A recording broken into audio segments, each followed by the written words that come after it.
Hi guys, lika samahan nyo ako para mapa first PMS itong aming Montero Sport GLX 2025. Nung umaga, yan, nag-visual inspection muna ako ng mga dapat makita sa sasakyan bago dalhin sa kasa. Mahalaga yon para kung ano man ang mangyari, makita mo na safe ang sasakyan mo, walang ibang gasgas o damage. So ayan, nandito na ako sa Freeway Motors Cabanatuan para mapa-first PMS ang Montero. And kailangan nakapagpa-appointment ka na doon sa Mitsubishi app sa 360 Connect para ma-accommodate ka nila. Kasi kapag ka walk-in, iba yung magiging schedule mo.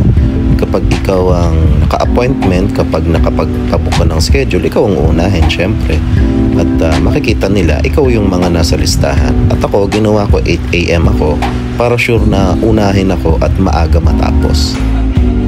At ang mainam sa Mitsubishi, pwede mong bantayan habang sinasagawa nila yung PMS. Makikita mo talaga at ipapakita sa'yo na bago yung langis, aalisin nila yung lumang langis, i-drain nila. And mababait yung mga mekaniko. Kakausapin ka nila at ituturo din sa'yo yung mga gagawin nila. At yan, tulad yan, ipapakita sa'yo mga bago yung langis, mga nakasealed pa. Pwede mo ang videohan kahit na ano yung mga ginagawa nila para at alam mong safe na safe ka.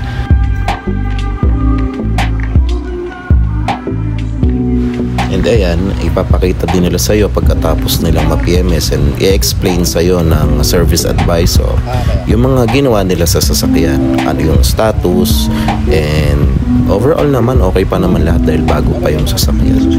Pero mainam, napaka-informative nila at alam nila ginagawa nila.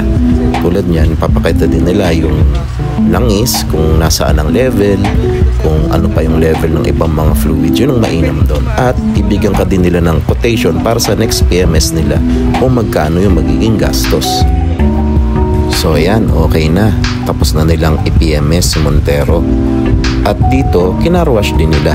Nakita ko napakaganda din ng pagkakarwash nila. Mukhang quality din yung ginamit nilang car shampoo. Kasi after na to, naulan na nito Pero makintab pa rin ang sasakyan. Ayan, tapos na siyang i-PMS. Overall, satisfied naman ako sa service ng Mitsubishi para sa PMS. Malinis ang pagkakakarwash nila at maayos ang kanilang serbisyo. Napaka-friendly ng mga mekaniko, maging ng service advisor. Hanggang dyan lang. Thank you!